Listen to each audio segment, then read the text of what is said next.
ബഹുമാന്യരായ ഗുരുജനങ്ങളെ, പ്രിയ മാതാപിതാക്കളെ, കലാസ്നേഹികളെ, ചരിത്ര പ്രസിദ്ധമായ തൃക്കാക്കര മഹാക്ഷേത്രത്തിലെ തിരുവോണ മഹോത്സവത്തോടനുബന്ധിച്ച് എനിക്ക് ഒരു കഥാപ്രസംഗം അവതരിപ്പിക്കുവാൻ വേദിയൊരുക്കി തന്ന എല്ലാവർക്കും, പ്രത്യേകിച്ച് എൻ്റെ ഈ പരിപാടി സ്പോൺസർ ചെയ്തിരിക്കുന്ന നൈസ് കിച്ചൻസിൻ്റെ ഉടമകളായ സുകുമാരൻ അനിയേട്ടനും നിഷ ചേച്ചിക്കും എൻ്റെ നന്ദി ആദ്യമേ തന്നെ അറിയിച്ചു കൊള്ളട്ടെ. കൂടാതെ ഇവിടെ സന്നിഹിതരായിരിക്കുന്ന സ്നേഹനിധികളായ നിങ്ങൾ ഓരോരുത്തർക്കും ഗൗരി കവിരാജിൻ്റെയും സംഘത്തിൻ്റെയും ഹൃദയം നിറഞ്ഞ നമസ്കാരം.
ഞാൻ ഒരു കാഥീകയുടെ മേലങ്കി അണിയുകയാണ്. അതിനായി എന്നെ പ്രാപ്തിയാക്കിയത് കേരളക്കരയുടെ പ്രശസ്തനായ കാഥീകനും എൻ്റെ ഗുരുനാഥനുമായ ഇടക്കൊച്ചി സലീംകുമാർ സാറാണ്. ഈ കഴിഞ്ഞ 4 വർഷമായി അദ്ദേഹത്തിൻ്റെ കീഴിൽ ഞാൻ കഥാപ്രസംഗം പഠിച്ചു വരുന്നു. ഈ കഥ തീരുവോളം നിങ്ങളുടെ എല്ലാവരുടെയും ആത്മാർത്ഥമായ അനുഗ്രഹങ്ങളും പ്രോത്സാഹനങ്ങളും ഞങ്ങളോടൊപ്പം ഉണ്ടാകുമെന്ന പ്രതീക്ഷയോടെ സവിനയം ഞങ്ങൾ ആരംഭിക്കുന്നു.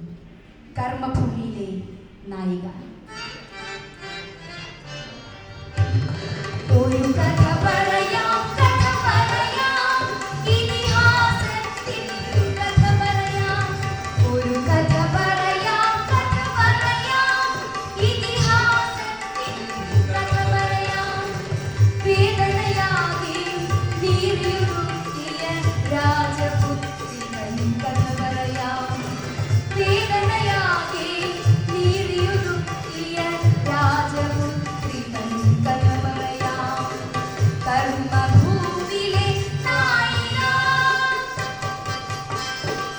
കർമ്മഭൂവിലെ നായിക.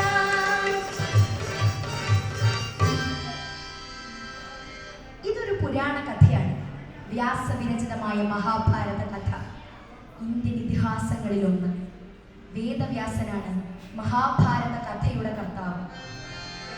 ലോകവും ലോകരും എന്താണെന്ന് എന്തല്ലെന്ന് സൂക്ഷ്മദൃഷ്ടിയാൽ നിരീക്ഷിച്ച് വിലയിരുത്തി ധാർമ്മിക ജീവിതത്തിന്റെ തൂവെളിച്ചത്തിലേക്ക് സഹജീവികളെ മാടി വിളിക്കുവാൻ തുറന്നു വച്ച വിശാലമായൊരു വാതായനമാണ് മഹാഭാരതം. കഥ തുടങ്ങുന്നത് വനവാസകാലം കഴിഞ്ഞുള്ളൊരു സമയമാണ്. വനവാസകാലം കഴിഞ്ഞു,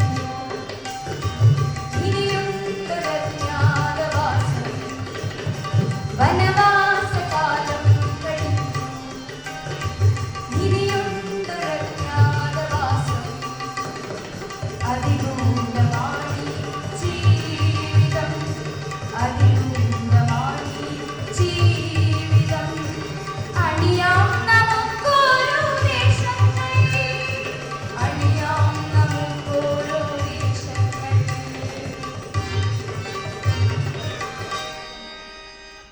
ആധുനികതയിൽ കടന്നുകൂടിയിരിക്കുന്ന ചിന്തയാണ് എല്ലാം കൈക്കലാക്കുക, കൈയടക്കുക. ഇത്തരം ചിന്തയിൽ ജീവിച്ചയാളായിരുന്നു ദുര്യോധനൻ. കൗരവ നായകനായ ദുര്യോധനന്റെ അധർമ്മ ചിന്തയുടെ പ്രതിഫലനമാണ് ഈ ദുരന്തങ്ങൾക്കെല്ലാം വഴിവെച്ചത്. ചൂതുകളി ഭ്രമം മൂത്ത് പകിട കളിക്കാനിരുന്നപ്പോൾ ആ കളിയിലെ ചതിപ്രയോഗം പാണ്ഡവർ തിരിച്ചറിഞ്ഞില്ല. അതുകൊണ്ട് എന്ത് സംഭവിച്ചു? അവരുടെ രാജ്യവും അധികാരവും സമ്പത്തും സ്വത്തുമെല്ലാം കൗരവരുടെ കയ്യിലായി. ഒടുക്കം പണയം വെക്കാൻ പട്ടമില്ലാതായപ്പോൾ ധർമ്മപുത്രർ ഭാര്യ ദ്രൗപദിയെ പണയം വെച്ചു. ശേഷം ദേഷ്യമടങ്ങാത്ത ദുര്യോധനനും ദുശാസനനും ദ്രൗപദിയെ വസ്ത്രാക്ഷേപം ചെയ്തു. അവൾ അലമുറയിട്ട് കരഞ്ഞു, എന്നെ അപമാനിക്കല്ലേ, എന്നെ ആക്ഷേപിക്കല്ലേ, ഞാൻ രജസ്വരിയാണ്, എന്റെ കൃഷ്ണ എന്നെ രക്ഷിക്കും, എന്റെ കൃഷ്ണ കൃഷ്ണ കൃഷ്ണ.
അവളുടെ പ്രാർത്ഥന കേട്ട് കൃഷ്ണ ഭഗവാൻ പ്രത്യക്ഷനായി. ദ്രൗപദിയെ രക്ഷിച്ച് സ്ത്രീയുടെ മാനം കാത്തു. ഒരു ഭാഗത്തു നിന്നും അദ്ദേഹം വസ്ത്രം വെച്ചു. സഭാതലം വസ്ത്ര കൂമ്പാരമാണ്. വസ്ത്രം വലിച്ചു വലിച്ച് കൈകുഴഞ്ഞ ദുശാസനൻ തറയിൽ വീണു. മക്കളുടെ ഈ അനീതി കണ്ട് വല്യച്ഛനായ ധൃതരാഷ്ട്രത വിട്ടു. പണയപ്പെട്ടമെല്ലാം തിരിച്ചു നൽകി അവരെ സ്വതന്ത്രരാക്കി. പക്ഷേ ചൂതുകളിയിൽ ലഹരി ബാധിച്ച ധർമ്മപുത്രൻ വീണ്ടും കളിക്കളത്തിലിരുന്നു. ശകുനി നിർദ്ദേശിച്ചു, ഈ കളിയിൽ തോറ്റാൽ തോൽക്കുന്നവനാരോ അവർ 12 വർഷത്തെ വനവാസവും 1 വർഷത്തെ അജ്ഞാതവാസവും അനുഭവിക്കണം.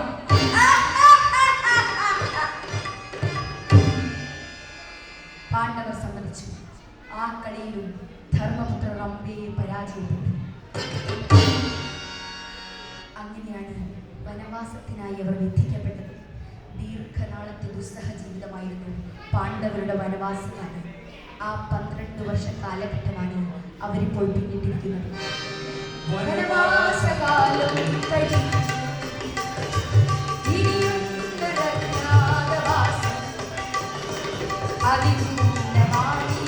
ജീവിതം അണിയാം നമുക്കൊരു വേഷങ്ങൾ, അണിയാം നമുക്കൊരു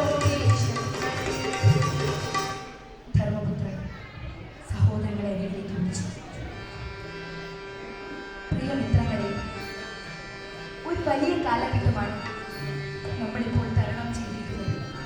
ഇനിയുള്ള 1 വർഷം ആരാലും അറിയാതെ തിരിച്ചറിയാതെയുള്ള ഒരു ഉള്ളി ജീവിതമാണ് നമുക്ക് വിധിച്ചിട്ടുള്ളത്. കണ്ടുപിടിച്ചാൽ ഇത്രയും തന്നെ ശിക്ഷ വീണ്ടും അനുഭവിക്കണം. അതുകൊണ്ട് എത്രയും ശ്രദ്ധയോടെ ആയിരിക്കണം ഓരോ ചുവടുവയ്പും. നമ്മളിപ്പോൾ ഉള്ളത് മത്സ്യരാജ്യത്താണ്. ഇവിടെ സുരക്ഷിതമായി കഴിയാൻ നമ്മൾ ബുദ്ധി പ്രയോഗിക്കണം. അവർ തീരുമാനമെടുത്തു. മത്സ്യരാജഗൃഹം പോകാൻ പ്രച്ഛന്ന വേഷധാരികളായി ആരും അറിയാതെ കഴിയാമിവിടൊരു വർഷം, കഴിയാമിവിടൊരു വർഷം. മത്സ്യരാജഗൃഹം പോകാൻ പ്രച്ഛന്ന വേഷധാരികളായി ആരും കഴിയാമിവിടൊരു വർഷം, കഴിയാമിവിടൊരു വർഷം.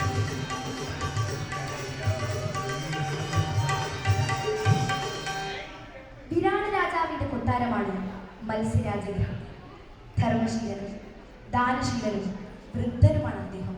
അവിടെ മഹാരാജാവും ഭാര്യയും 2 മക്കളും മറ്റു പരിവാരങ്ങളുമാണുള്ളത്. അവിടെ ഓരോരോ വേല ചെയ്ത് നമുക്ക് കഴിയും. എന്തു പറയുന്നു? ധർമ്മപുത്രർ പറഞ്ഞു, ഞാൻ ഇനി മുതൽ ധർമ്മപുത്രനല്ല, യുധിഷ്ഠിരനല്ല, എന്റെ പേര് കങ്കൻ എന്നാണ്. മഹാരാജാവിന്റെ ചൂതുകളിക്കുള്ള സഹായിയായി ഞാൻ ഇവിടെ കൂടാം. ഭീമൻ കൊട്ടാര ജോലികൾ ചെയ്യുക, ഭക്ഷണം പാകപ്പെടുത്തുക. വൃഗോദരൻ നല്ല പണിയാ പുള്ളിക്ക് കിട്ടിയിരിക്കുന്നത്. ഭക്ഷണം ഉണ്ടാക്കുക, അത്രയും തന്നെ കഴിക്കുക. ഇരുമ്പുരുള കിട്ടിയാലും വിഴുങ്ങുന്നയാളാ. അർജുനൻ എന്ത് വേഷമാണ് പറ്റുക? അദ്ദേഹം ആലോചിച്ചു. നോക്കൂ, ഇവന്റെ കൈകളിലും ദേഹത്തുമൊക്കെയുള്ള യുദ്ധത്തഴമ്പുകൾ കാണാനിടവന്നാൽ പെട്ടെന്ന് തിരിച്ചറിയും. അത് മറയ്ക്കുന്ന രീതിയിലുള്ളൊരു വസ്ത്രം വേണം. നൃത്തവും വാദ്യവും കൊട്ടും പാട്ടും ഒക്കെ പഠിപ്പിക്കുന്ന അധ്യാപിക തന്നെയാകട്ടെ. പേര് ബൃഹന്തള.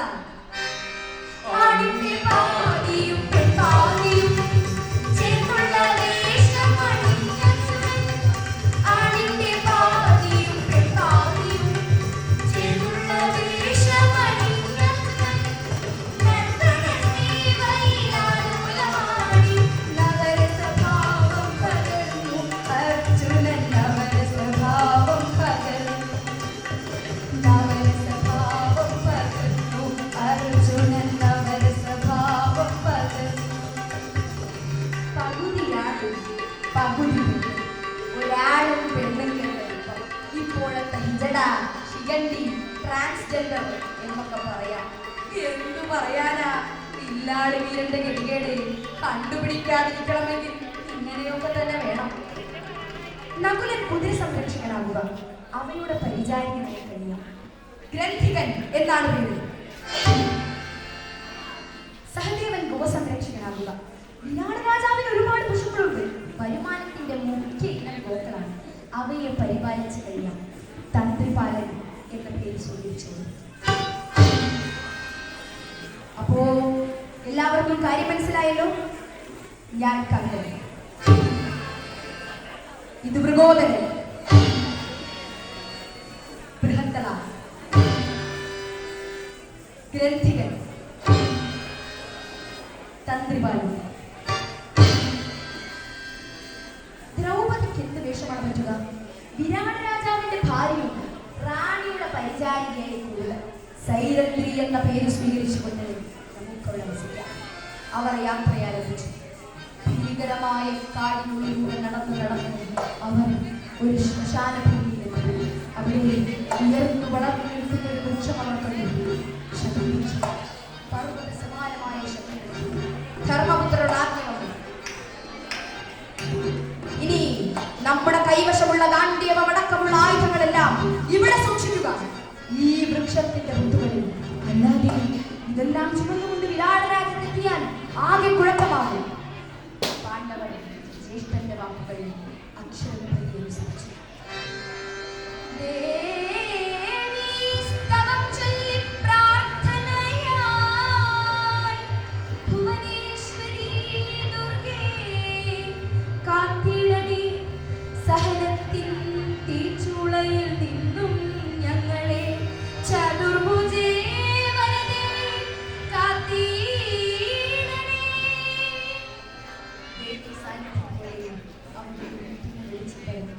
എല്ലാവരും കൈകൈക്കും.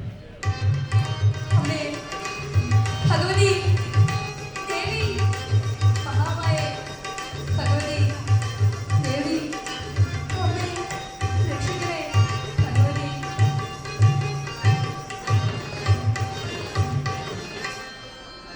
നിശ്ചയിച്ച പ്രകാരമുള്ള വേഷങ്ങൾ ധരിച്ച് പാണ്ഡവർ വിരാട രാജസന്നിധിയിൽ കാലുകുത്തി.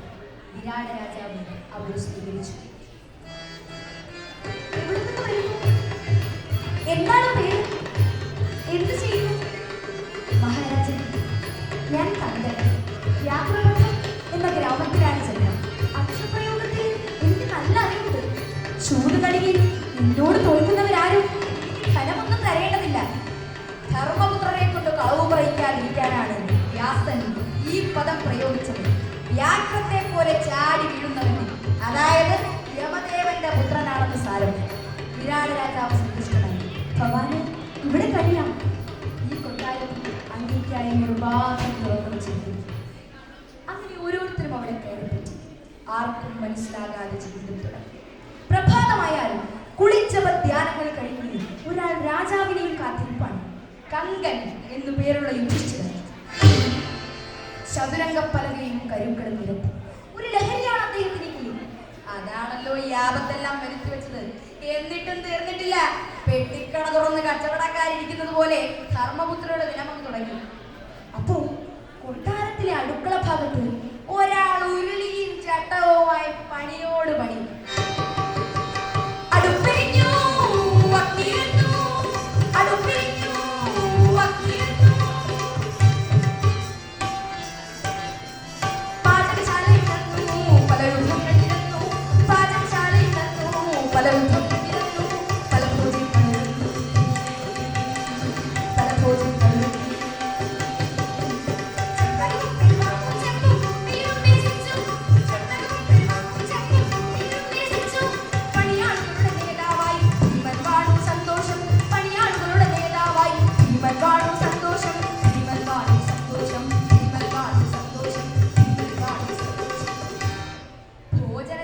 പ്രമാണിയല്ലേ ഭീമൻ. എല്ലാവർക്കും ആഹാരം വഴി ഭക്ഷണം ഉണ്ടാക്കുക കഴിക്കുക, ഉണ്ടാക്കുക കഴിക്കുക. തീറ്റയല്ലാതെ പുള്ളിക്കെന്താ ചിന്ത? എല്ലാവരും അവരവരുടെ ജോലിയിൽ വ്യാപകരായി. പക്ഷേ ഒരു ജോലിയും ഇതുവരെ ചെയ്ത് ശീലിച്ചിട്ടില്ലാത്ത ദ്രൗപദി അവിടുത്തെ മഹാറാണിയെ സഹായിച്ചത് സൈരന്ധ്രി എന്ന പേരിൽ സ്നേഹാദരവുകൾ ഏറ്റുവാങ്ങി. പക്ഷേ അപ്പോഴും ആ തലമുറ അഴിയിൽ തന്നെ കിടക്കുകയാണ്. ഒരു പ്രതിജ്ഞയുടെ ഭാഗമായിട്ടാണ് അത് ഉലഞ്ഞു കിടക്കുന്നത്.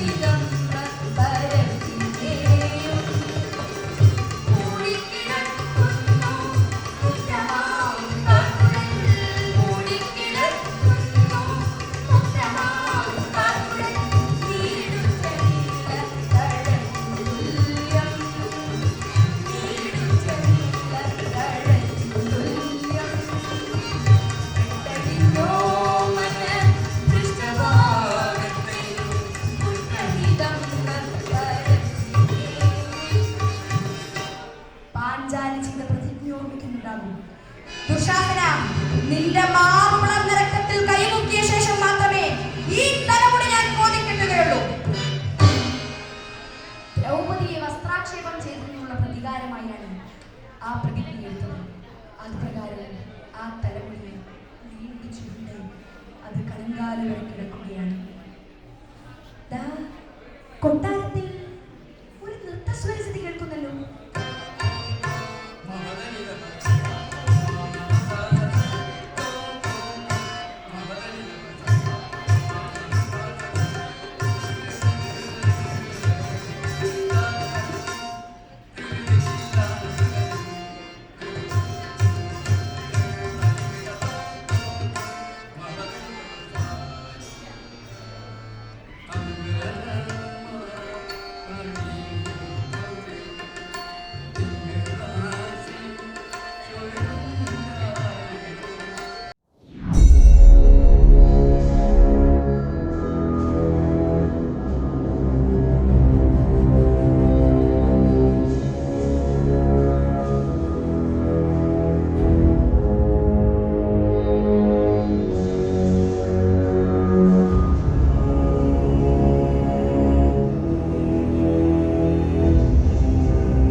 സർവശാസ്ത്ര വിശാരദനാണ്, സകല കലാവല്ലഭനാണ്. നൃത്തം പഠിക്കുവാൻ ഒരാൾ മുന്നിൽ വന്നിട്ടുണ്ട്. വിരാട രാജാവിന്റെ ഇണയമകൾ ഉത്തരം. അതിസുന്ദരിയായ ഉത്തരം. ആ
അവിടെ കഴിഞ്ഞു.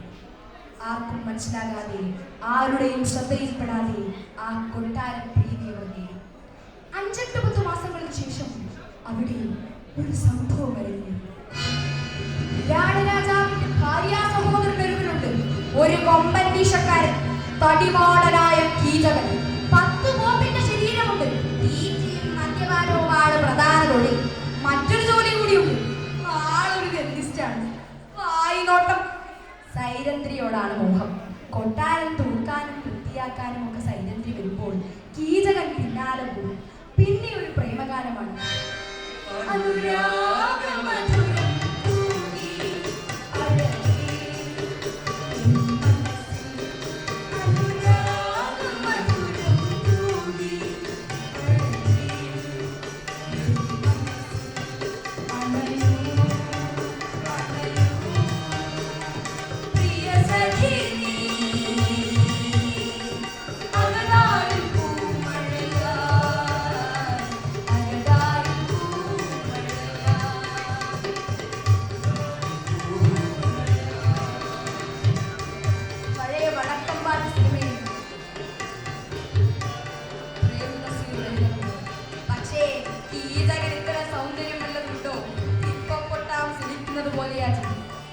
ഇയാളുടെ രോഗം മനസ്സിലാക്കിയ സൈരന്ധ്രി പരമാവധി ഒഴിഞ്ഞു മാറും. പക്ഷേ ഒരു ദിവസം കൊട്ടാരം വൃത്തിയാക്കിയതിനു ശേഷം സൈരന്ധ്രി മടങ്ങുമ്പോൾ പതുങ്ങിയിരുന്ന ആ സുന്ദരവിധി സൈരന്ധ്രിയെ കടന്നു പിടിച്ചു. അവൾ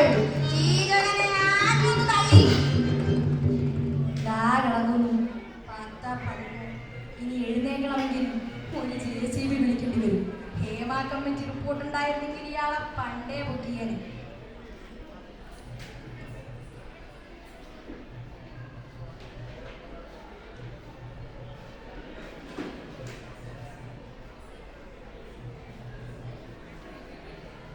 പക്ഷേ കീചകൻ ഇടുന്ന മട്ടില്ല.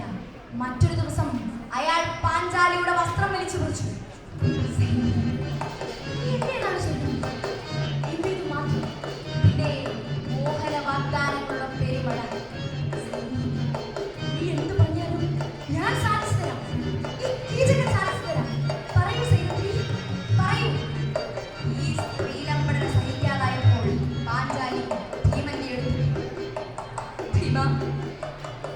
എന്നെ സഹായിക്കണം. ഇനി ഇവിടെ തുടരാൻ പറ്റുമെന്ന് എനിക്ക് തോന്നുന്നില്ല. എന്നെ സഹായിച്ചേ പറ്റൂ. എന്താണ് കാര്യം പറയും? അത് അയാൾ എന്നെ നടക്കാൻ അനുവദിക്കുന്നില്ല.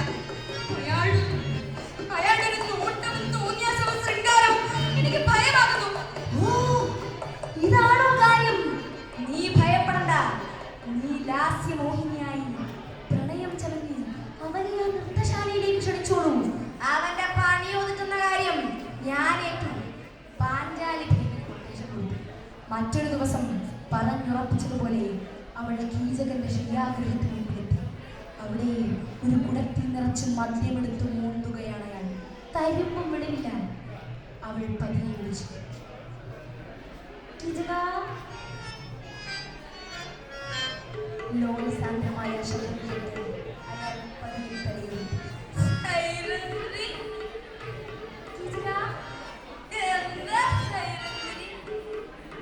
അത് എനിക്കൊരു കാര്യം പറയാനുണ്ട്. പറഞ്ഞോളൂ സൈരന്ധ്രി, കേൾക്കണ്ട സൈരന്ധ്രി. വന്ദനീടുമോ ആ നൃത്തശാലയിൽ സ്വീകരിച്ചിടാൻ ഞാൻ വിനയപൂർവ്വം. വന്ദനീടുമോ ആ നൃത്തശാലയിൽ സ്വീകരിച്ചിടാൻ ഞാൻ ആരോരും അറിയാതെ ആരാരും കാണാതെ ആരോരും അറിയാതെ ആരാരും കാണാതെ വന്നു ചേരുമോ നിങ്ങളീ രാത്രി. വന്നു ചേരുമോ നിങ്ങളീ രാത്രി. വന്ദനീടുമോ ആ നൃത്തശാലയിൽ സ്വീകരിച്ചിടാൻ ഞാൻ വിനയപൂർവ്വം. നീ വിളിച്ചാൽ ഞാൻ വരാം. സൈരന്ധ്രി ഒരല്പം കൂടി ഇരുന്നിക്കോട്ടെ. ഭീമൻ പറഞ്ഞു കൊടുത്ത മരുന്ന് കഴിച്ചു. ഇരുട്ടുമയങ്ങിയ സമയത്ത് പാവൻ കീചകൻ പതിയെ നൃത്തശാലയിലേക്ക് പ്രവേശിച്ചു. കണ്ണ് തെളിയുന്നില്ല. അപ്പൊ കണ്ടു, കട്ടിയിൽ ഒരാൾ മൂടിപ്പുതച്ച് കിടക്കുന്നു. അല്ല, അത് സൈലന്ത്രിയല്ല, ഭീമൻ. കീചകന്റെ മണിയൊതുക്കാമെന്ന് കിടക്കുക. പാവൻ കീചകനെന്ന് പോയി കഴിയുന്നു. അയാൾ ആ കട്ടിലേക്ക് അങ്ങ് വീണു. എന്റെ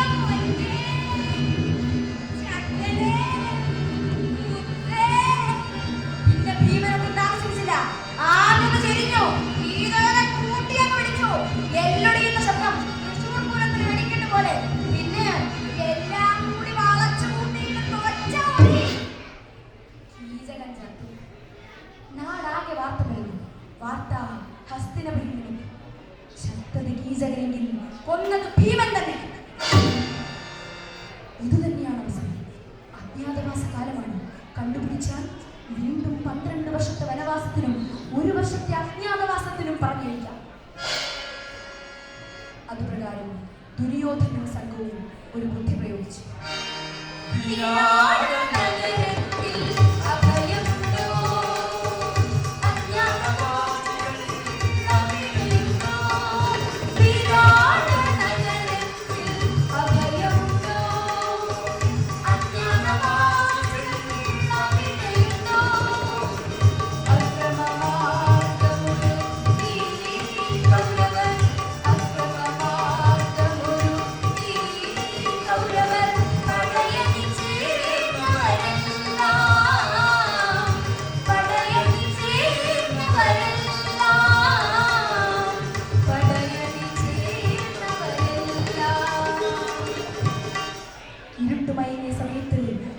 രാജാവിന്റെ ഗോശാലയിൽ പെട്ടെന്നൊരാക്രമണം.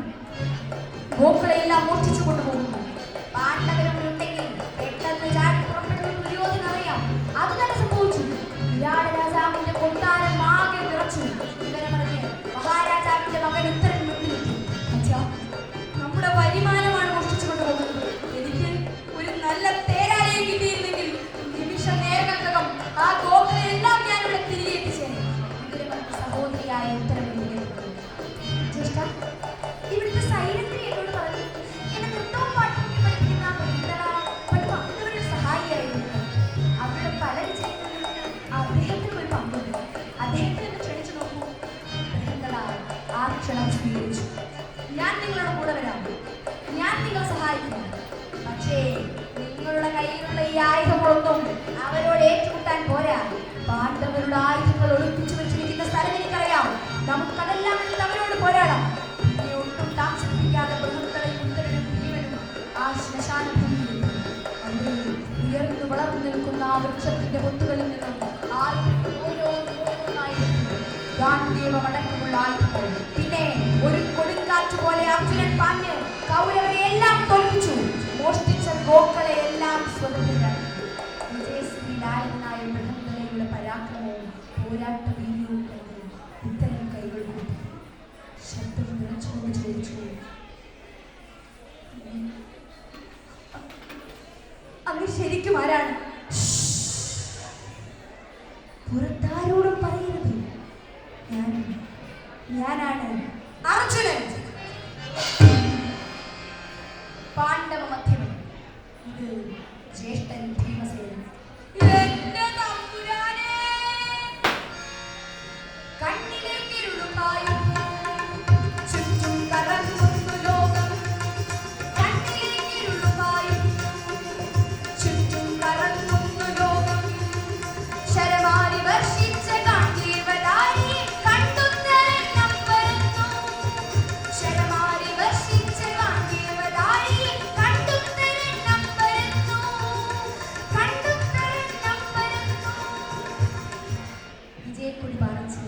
അവർ തിരിച്ചെത്തിയ വിവരമറിഞ്ഞ് വിരാട രാജാവ് സന്തുഷ്ടനായി. മഹാരാജാവ് ഉത്തരനെ അഭിനന്ദിക്കാനായപ്പോൾ അത്ഭുതം. ഈ ഗോക്കളെയെല്ലാം മോഹിപ്പിച്ചതും ശത്രുക്കളെയെല്ലാം തോൽപ്പിച്ചതും ഞാനല്ല, ബൃഹത്തളയാണ്. എന്താണ് പറയുന്നത്? ബൃഹത്തള നമ്മുടെ നൃത്ത അധ്യാപികയല്ലേ? അതേ പിതാവ്. പക്ഷെ അവരെല്ലാം തോൽപ്പിച്ചതും നമ്മുടെ ഗോക്കളെല്ലാം സ്വതന്ത്രരാക്കിയതും ഈ നിൽക്കുന്ന ബൃഹത്തളയാണ്.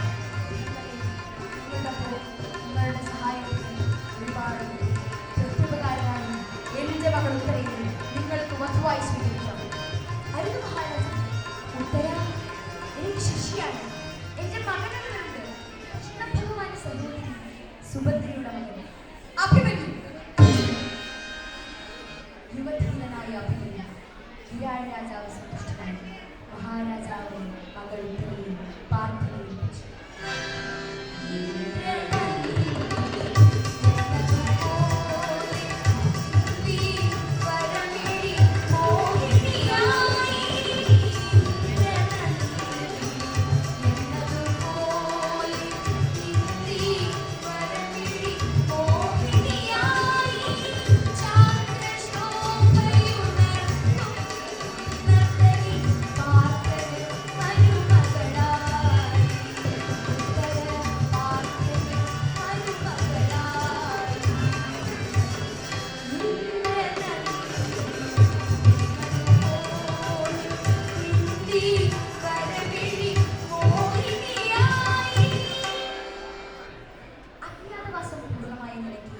അർജുനൻ പാണ്ഡവരെല്ലാം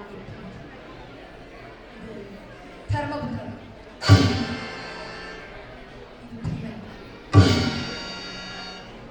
നകുലൻ സഹദേവൻ ഞങ്ങളുടെ ഭാര്യ താമസിക്കുന്നവരും അഭിമന്യുവിന്റെയും ഉത്തരയുടെയും വിവാഹ മുഹൂർത്തം കുറിച്ചു. വിവാഹവേദിയിൽ എല്ലാ മഹാത്മാക്കളും മഹത്വങ്ങളും ഒപ്പം കൃഷ്ണഭഗവാന്റെ ബലരാമൻ അവരുടെ എല്ലാ ആശീർവാദങ്ങളോടും അർജുനപുത്രൻ അഭിമന്യു ഉത്തരയുടെ കഴുത്തിൽ കാലി ചാർത്തി.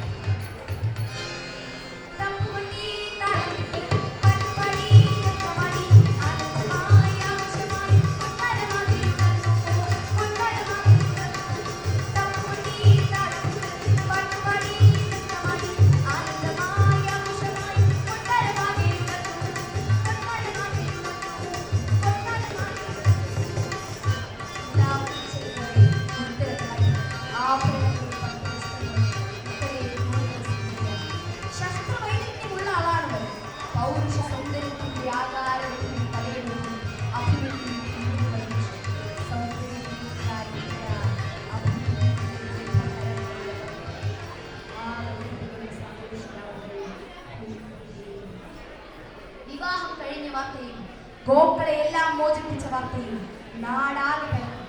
വാർത്ത ഹസ്തിനപുരിയിലുമെത്തി.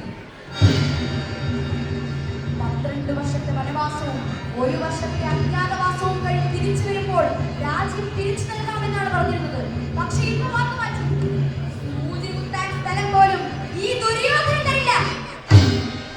അജ്ഞാതവാസം പൂർണ്ണമാവാത്ത നിലയ്ക്ക് വീണ്ടും 12 വർഷത്തെ വനവാസവും 1 വർഷത്തെ അജ്ഞാതവാസവും അനുഭവിക്കണം. കൃഷ്ണഭഗവാനടക്കം മറ്റു മധ്യസ്ഥന്മാർ പലരും എന്നിട്ടും പരിഹാരം ഉണ്ടായില്ല. ഇനി ഒരു മാർഗമേ ഉള്ളൂ, യുദ്ധം. 18 ദിവസം നീണ്ടു നിന്ന കുരുക്ഷേത്ര യുദ്ധം. യുദ്ധം പൊട്ടിപ്പുറപ്പെട്ടു. യുദ്ധം കുരുക്ഷേത്ര യുദ്ധം, യുദ്ധം കുരുക്ഷേത്ര യുദ്ധം. നീതിയും ധർമ്മവും ഇല്ലാത്ത യുദ്ധത്തിൽ നായകൻ ഒരുങ്ങി. നീതിയും ധർമ്മവും ഇല്ലാത്ത യുദ്ധത്തിൽ നായകൻ ഒരുങ്ങി. അവകാശ തർക്കത്തിന് ആധാരമായി യുദ്ധം കുരുക്ഷേത്ര യുദ്ധം. അവകാശ തർക്കത്തിന് ആധാരമായി യുദ്ധം കുരുക്ഷേത്ര യുദ്ധം. യുദ്ധം കുരുക്ഷേത്ര യുദ്ധം, യുദ്ധം കുരുക്ഷേത്ര യുദ്ധം. ഭാരതത്തിലെ എല്ലാ രാജാക്കന്മാരും ഇരുചേരികളിലായി നിലയുറപ്പിച്ച ഭീകരമായ യുദ്ധം. യുദ്ധഭൂമി രക്തസമുദ്രമായി. ഓരോ ദിവസവും വെട്ടേറ്റു വീഴുന്ന മഹാരഥന്മാർ, ആനകളും കുതിരകളും കാലാളുകളും ചത്തു മലയ്ക്കുന്നു. കബന്ധങ്ങളുടെ ചുടലപ്പുറമായി യുദ്ധഭൂമി മാറി. നാശങ്ങളുടെ ദേവാഴ്ച. യുദ്ധത്തിന്റെ 13-ാം ദിവസം യുദ്ധത്തിന് ശക്തി കൂടി. ദ്രോണാചാര്യൻ ചക്രവ്യൂഹം ഒരുക്കി. എല്ലാവരും ചുവപ്പുടുപ്പിട്ടു, ചെങ്കൊടിയെടുത്തു, ചുവപ്പ് ഭൂഷണങ്ങൾ. പടയുടെ മുൻപിൽ ദുര്യോധനപുത്രൻ ലക്ഷ്മണകുമാരൻ. പടയുടെ നടുവിൽ ദുര്യോധനൻ. ഇടതുഭാഗത്ത് കർണൻ, വലതുഭാഗത്ത് ദുശാസനൻ. ചക്രവ്യൂഹ നിയന്ത്രണം ദ്രോണാചാര്യരുടെ കയ്യിലായി. തൊട്ടടുത്ത് തന്നെ അശുദ്ധമാവും. എന്നാണ് ധർമ്മപുത്രൻ ആ കാഴ്ച കണ്ടത്. ചക്രവ്യൂഹവുമായി ദ്രോണൻ വരുന്നു. ആരെയാണ് നയിക്കുക? ചക്രവ്യൂഹം തകർക്കാൻ കഴിഞ്ഞില്ലെങ്കിൽ തോറ്റത് തന്നെ. ഭീമനും അർജുനനും തെക്കേ സമരമുഖത്താണ്. അനുകരിലേക്ക് നോക്കുമ്പോൾ ഞാൻ നിൽക്കുന്നു അഭിമന്യു. ധർമ്മപുത്രൻ ഉറക്കെ വിളിച്ചു, മോനെ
തിളങ്ങാറുള്ള ബാണങ്ങൾ ശത്രുക്കളെയെല്ലാം കൂട്ടമായി സമീപിക്കുകയാണ്. പെട്ടെന്ന് ദ്രോണാചാര്യർ വിളിച്ചു പറഞ്ഞു, അഭിമന്യു അടിമുറിച്ചകത്തു കയറി, എല്ലാവരും സംഘത്തിലാവുക. അഭിമന്യു നോക്കുമ്പോൾ ആരൊക്കെയാണ് നേരിടാനായി വന്നിരിക്കുന്നത്? ദുര്യോധനൻ, ദുശാസനൻ, കർണൻ, അശ്വത്ഥാമാവ്, ദ്രോണാചാര്യൻ. പക്ഷേ അഭിമന്യു പിന്തിരിയുന്ന മട്ടില്ല. ഒരു സവാരി തിരികെ. പെട്ടെന്ന് ദ്രോണം വ്യൂഹം ഉറപ്പിച്ചു കഴിഞ്ഞു. അതിനകത്ത് അഭിമന്യു മാത്രമായി. ദുര്യോധനൻ വിളിച്ചു പറഞ്ഞു, കൊല്ലവനെ, അവനെ വെട്ടി നുറുക്ക്. മുൻപിലെത്തിയ ശത്രുക്കളെയെല്ലാം അഭിമന്യു വെട്ടി നുറുക്കി. പെട്ടെന്ന് ദ്രോണാചാര്യരുടെ ആജ്ഞ, കർണ്ണാ, അവന്റെ വില്ലൊടിക്ക്. ഞാനത് ചെയ്യില്ല, അത് ധർമ്മവിരുദ്ധമാണ്. എടാ, ജീവൻ വേണമെങ്കിൽ ഇത് ചെയ്യും. പിന്നെ കർണ്ണനൊട്ടും താമസിച്ചില്ല. പിന്നിലൂടെ ചെന്ന് അഭിമന്യുവിന്റെ വില്ലൊടിച്ചു. അഭിമന്യു പരിചയമായി താഴേക്ക് ചാടിയിറങ്ങി. ദ്രോണർ അമ്പയിൽ വാൾ പിടിച്ചു. കർണ്ണൻ പരിചയിക്കുന്നത് നിരായുധനായ നിലയിലും അഭിമന്യു മുൻപോട്ട് വന്നു. കയ്യിൽ ഗദയുമായി ആനകളെയും കുതിരകളെയും കാലാളുകളെയും അവൻ അടിച്ചു തകർത്തു. അവൻ മരണത്തിന്റെ കൊടുങ്കാറ്റായി. പക്ഷേ പെട്ടെന്ന് പിന്നിലൂടെ വന്ന ദുശാസനൻ അഭിമന്യുവിന്റെ തലക്കാടിച്ചു. വീഴുന്ന നിലയിലും അഭിമന്യു ഭരതനെയും അടിച്ചു താഴേക്ക്. ചുറ്റും കൂടിയ ശത്രുക്കൾ അഭിമന്യുവിനെ വെട്ടി നുറുക്കി തുണ്ടുകളെ. കുരുക്ഷേത്രത്തിൽ യുവധീരന്റെ അന്ത്യവും യുദ്ധഭൂമിയിലാകെ വെളുത്തുകയും അർജുനന്റെ ചെവിയിലും ആ വാർത്തയെത്തി. അഭിമന്യു കുമാരനെ ചക്രവ്യൂഹത്തിനകത്തിട്ട് അവർ കൊലപ്പെടുത്തി.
ഘോരമായ യുദ്ധത്തിന്റെ രക്തഭീകരതയിൽ 18 ദിവസം കഴിഞ്ഞപ്പോൾ കൗരവർ തോറ്റു, പാണ്ഡവർ ജയിച്ചു.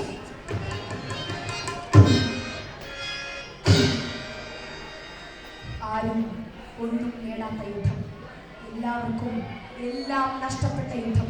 11ഉം 7ഉമായി അക്ഷോഹിണി പടകൾ നിരന്ന യുദ്ധത്തിൽ അവശേഷിച്ചത് ആകെ 10 പേർ മാത്രം. കൗരവപക്ഷത്തിൽ കൃപരും കൃതവർമാവും അശ്വത്ഥാമാവും മാത്രം. പാണ്ഡവപക്ഷത്തിൽ കൃഷ്ണഭഗവാനും പാണ്ഡവരും ബലരാമനും മാത്രം. സാമ്രാജ്യത്തെ യുദ്ധങ്ങളിൽ എത്ര നാം കണ്ടു. ആരെന്തു നേടി? നാശവും നഷ്ടവുമല്ലാതെ, സ്ത്രീകളുടെയും കുട്ടികളുടെയും കണ്ണീരല്ലാതെ. ശാന്തിയും സമാധാനവുമാണ് ലോകത്ത് വലുത്. അത്യാർത്തിയിൽ അടക്കി ഭരിക്കാനുള്ളതല്ല, ജീവിയായാലും മനുഷ്യരായാലും ഈ ചിന്തയാകട്ടെ ഈ കഥയുടെ അടിസ്ഥാന സന്ദേശം. അശുദ്ധമാവിന്റെ ശിരോസ്ത്രം വെച്ച് ഉത്തരയുടെ ഉദരത്തിൽ നദിത്ത് വെച്ച് തന്നെ ആ കുഞ്ഞ് മരണപ്പെട്ടു.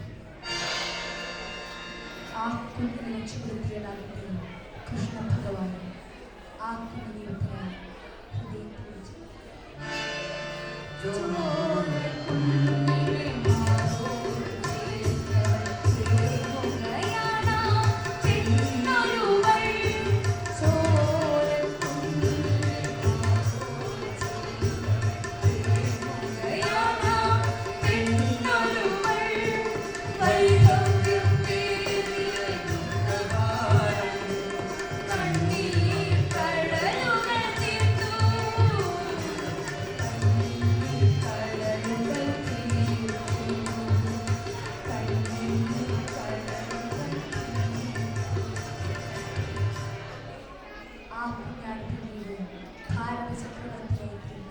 പരീക്ഷിത് രാജാവ്.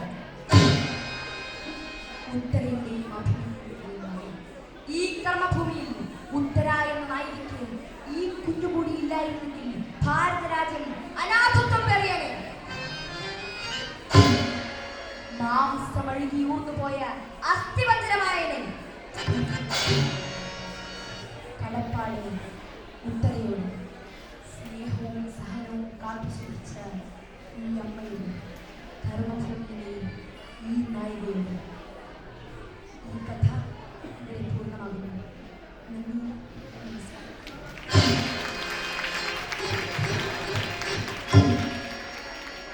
എന്നോടൊപ്പം സഹകരിച്ചവർ ശ്രീ പള്ളുരുത്തി പ്രകാശൻ, തബല ശ്രീ അരൂഷ്മൻ, തൈൽ ശ്രീ കുസുമരളച്ച്. നന്ദി.